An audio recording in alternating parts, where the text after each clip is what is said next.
ارجعی الی ربک، اپنے پروردگار کی طرف لوٹ آ، راضیۃ مرضیہ، کس طرح لوٹا کہ تو ہم سے راضی ہم تجھ سے راضی، تو ہم سے راضی ہم تجھ سے راضی، فادخلی فی عبادی، آ کے میرے بندوں میں داخل ہو جائے، وادخلی جنتی، میری جنت میں داخل ہو جائے۔ کیا پیغام دیا جا رہا ہے؟ یا ایھا النفس المطمئنہ ارجعی الی ربک، اپنے پروردگار کی طرف لوٹ آؤ۔ علماء کرام نے فرمائے جو اس لفظ کی وجہ سے کہ اس کے معنی یہ ہے کہ مومنین کے جو ارواح ہیں وہ پہلے بھی علیین میں تھی۔ علیین ایک مقام ہے عرش کے نیچے، اللہ تبارک و تعالیٰ، تو وہاں نیک لوگوں کی ارواح وہاں پر رہتی ہیں، وہیں سے دنیا میں آتی ہیں اور پھر لوٹ کر وہیں جاتی ہیں۔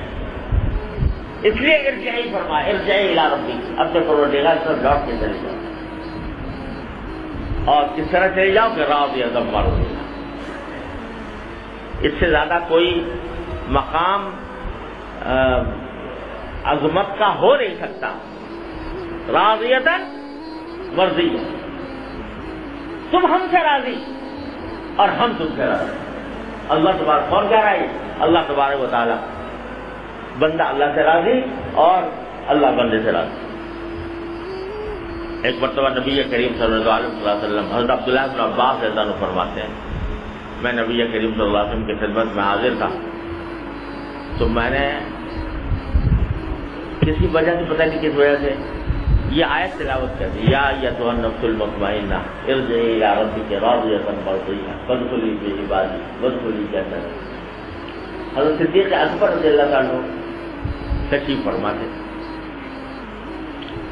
تو انہوں نے آیت سنی، تو آیت پہلے بھی سنی ہوگی ظاہر ہے، لیکن اس وقت حضور اقدس صلی اللہ علیہ وسلم سے عرض کیا کہ یا رسول اللہ کتنی پیاری آیت ہے، کتنا عجیب کلام ہے، کیسا عظیم خطاب ہے اللہ تعالیٰ کی طرف سے بندے کو، یا تو ایھا النفس المطمئنہ ارجعی الی ربک راضیۃ مرضیہ فادخلی فی عبادی وادخلی جنتی، کیسا عظیم خطاب ہے۔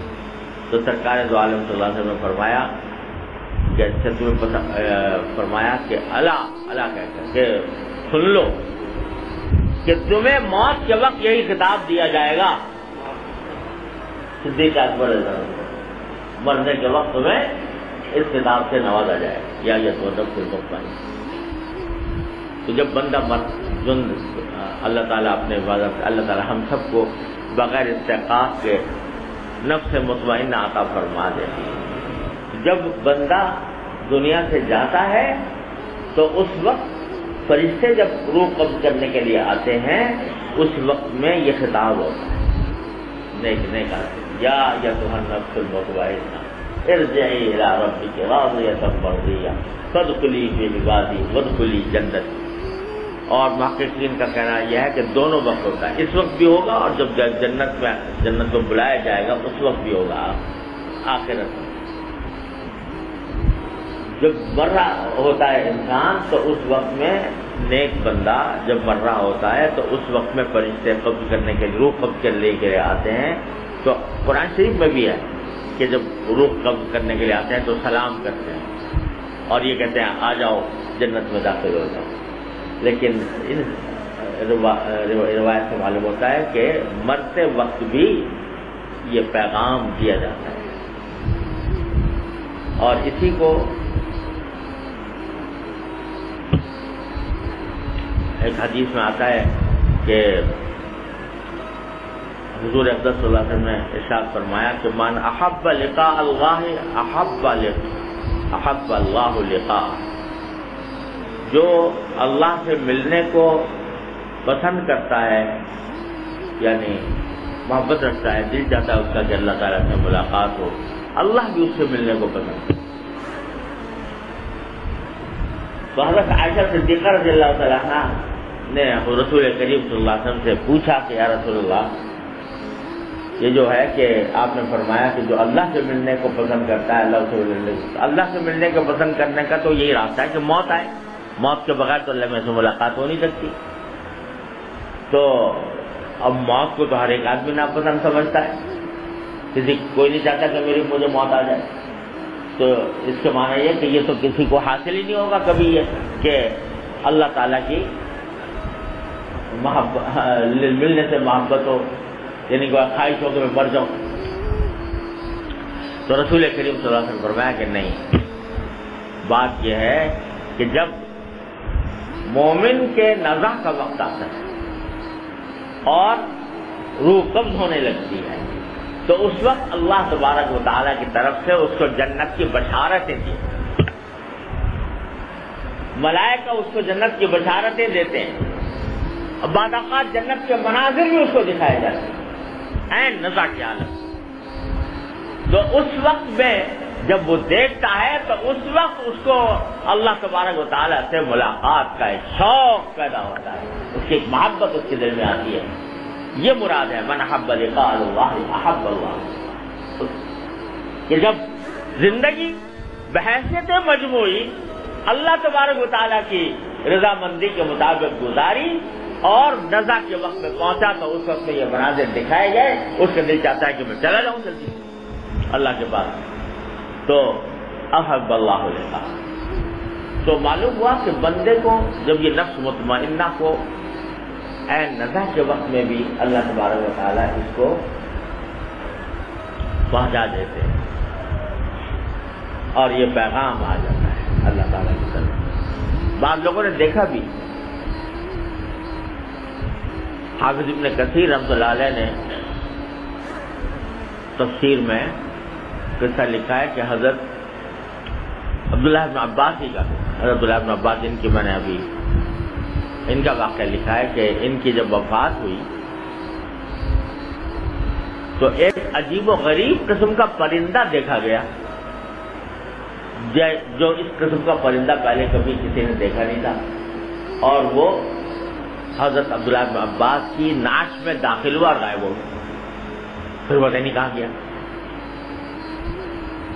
اور نعش کے اندر داخل ہوا پرندہ اور غائب ہو گیا، پتہ نہیں کہاں گیا. بہرحال اس کے بعد وہ نعش کو اٹھایا بھی، اس کو قبر میں بھی رکھا اور سبھی کچھ، لیکن پرندے کا سراغ نہیں ملتا. جب قبر میں رکھنے لگے تو سب نے سنا یہ کلمہ یا ایتھا النفس المطمئنہ ارجعی الی ربک راضیۃ مرضیہ. غیبی آواز سنی سب نے. اللہ جانے وہ پرندہ کیا تھا، فرشتہ تھا، کیا چیز تھی. اور پھر یہ پیغام سنایا گیا عبداللہ بن عباس رضی اللہ عنہ، یا ایتھا النفس المطمئنہ ارجعی الی ربک راضیۃ مرضیہ. تو اللہ تعالیٰ سوچنے کی بات یہ ہے کہ یہ پیغام ملے مرتے وقت اس کی لذت زیادہ ہے یا ایک گناہ کر لیں تو اس کی لذت زیادہ ہے. ایک گناہ کر لیں چند لمحے کے لیے اس کی لذت حاصل کر لیں وہ مزہ زیادہ ہے، یا مرتے وقت پر میرا پروردگار یوں پکار کر کہہ دے کہ اے نفس مطمئنہ اپنے پروردگار کے طرف لوٹ آیا، ہم تجھ سے راضی، تو ہم سے راضی. کس کی لذت زیادہ؟ ایک لذت ہے ہو کے ختم ہو جائے گی، خارج کی لذت ہے وہ بیماری پیدا کرے گی اور زیادہ پیدا کرے گی، اور ایک لذت ہے صحت کی لذت ہے، عافیت کی لذت ہے، مستقبل کی صلاح و فلاح کی لذت ہے. اللہ تبارک و تعالیٰ کی رحمت سے اس کی فکر ہمیں عطا فرما. تو سب سے پہلا درجہ تو امارہ کو لوامہ بنانا. امارہ غفلت میں ہوتا ہے، الحمدللہ جب لوامہ بن گیا تو راستہ کھلا.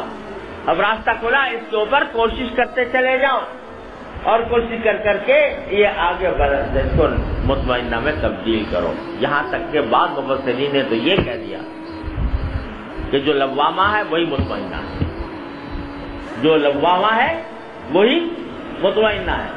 کیا مانا؟ کہ جب لوامہ ہو گیا تو انشاءاللہ یہ ملامت جو اس کے دل میں پیدا ہو رہی ہے، جو افسوس اور جو ندامت اس کے دل میں پیدا ہو رہی ہے، یہ لے جائے گی اس کو کسی نہ کسی طرح انشاءاللہ لے جا کر اس کو مطمئنہ بنا دے گا، لبامہ ہی کو مطمئنہ بنا دے گا۔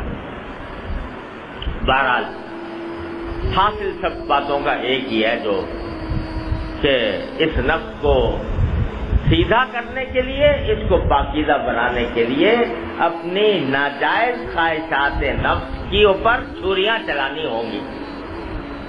وہ چھریاں چلانے کا سلسلہ شروع کر دو، بس یہ پیغام ہے۔ وہ چھریاں چلانے کا سلسلہ شروع کر دو۔ کس طرح کرو؟ اللہ نے موقع دیا تو باقی ایک دو دن میں اس کی تفصیل اللہ کر دوں گا، اللہ تعالیٰ اپنی رحمت سے عمل کی توفیق عطا فرمائے۔ لیکن اصل بات یہ اہمیت سمجھنے کی ہے کہ اس نفسانی خواہشات کے چکر سے کس طرح نکلنا ہے، یہ تحیہ کرنا ہے، عزم کرنا ہے۔ اے اللہ تعالیٰ سے مانگنا بھی ہے، عزم بھی کرنا، اللہ تعالیٰ یا اللہ مجھے اس چکر سے اس کے نکال، یہ شروع کرو۔ پھر کس طرح اس طرف سے پیش قدمی ہوگی۔ اب وقت کافی زیادہ ہو گیا، انشاءاللہ اللہ نے چاہا باقی کل ول کو عرض کروں گا۔ وآخر دعوانا الحمدللہ رب العالمین۔ اللهم صل على سيدنا محمد وعلى آل سيدنا محمد كما صليت على إبراهيم ربنا ظلمنا أنفسنا وإن لم تغفر لنا وترحمنا لنكونن من الخاسرين ربنا آتنا في الدنيا حسنة وفي الآخرة حسنة وقنا عذاب النار ربنا اغفر لنا ذنوبنا وإسرافنا في أمرنا وثبت أقدامنا وانصرنا على القوم الكافرين۔ یا اللہ اپنے رحمت سے، اپنے فضل و کرم سے ہماری مکمل مغفرت فرما۔ یا اللہ اس رمضان کے مہینے میں ہمیں مکمل مغفرت کے ساتھ یا اللہ اس مہینے سے نکالیے۔ یا اللہ اس مہینے کے اندر جن جن بندوں کی آپ مغفرت فرماتے ہیں، جن کو آگ رہائی کا پروانہ عطا فرماتے ہیں، یا اللہ اس میں ہم کو بھی شامل فرمائیے۔ یا اللہ ہمارے استحقاق پر نظر نہ فرمائیے، ہماری احتیاج پر نظر فرماتے ہیں، اپنے فضل و کرم سے ہمیں ان میں شامل فرما لیجیے۔ یا اللہ یا رحمان یا رحیم یا کریم، آپ نے خود فرمایا ہے کہ جو اپنی جانوں پر ظلم کرتے ہیں، یا اللہ استغفار کرتے ہیں تو آپ ان کے گناہوں کو معاف فرما دیتے ہیں۔ یا اللہ ہم نے بہت اپنے جانوں پر ظلم کیا، یا اللہ ہم استغفار کرتے ہیں، مغفرت مانگتے ہیں، اپنے رحمت سے مغفرت فرما دیجیے۔ یا اللہ ہمیں اصرار سے بچا لیجیے، یا اللہ ہمیں اصرار علی الذنوب سے بچا لیجیے، گناہوں پر اصرار سے بچا لیجیے۔ یا رحم الراحمین اپنے رضا کامل عطا فرمائیے، اپنے محبت عطا فرمائیے، اپنے محبت کو ساری محبتوں پر غالب فرما دیجیے۔ یا اللہ ہر طرح کے شر سے، فتنے سے، واسطوں سے، منکرات سے ہمارے گھر والوں، متعلقین، احباب سب کی حفاظت فرمائیے۔ یا اللہ تمام حاضرین حاضرات کو ان کے تمام جائز مقاصد میں اپنے فضل و کرم سے کامیابی عطا فرمائیے۔ سب کی پریشانیوں کو دور فرما دیجیے، سب کی مشکلات کو آسان فرما دیجیے۔ یا اللہ ہماری کوئی حاجت، یا اللہ کوئی حاجت ایسی نہ ہو جو آپ کو پوری نہ فرمائی ہو۔ یا اللہ ہر حاجت پوری فرما دیجیے، یا اللہ ہر مراد پوری فرما دیجیے۔ اللہم انا نسألک من خیر ما سألک من عبدک و نبیک سیدنا محمد صلی اللہ علیہ وسلم ونعوذ بک من شر ما استعاذک من عبدک و نبیک سیدنا محمد صلی اللہ علیہ وسلم۔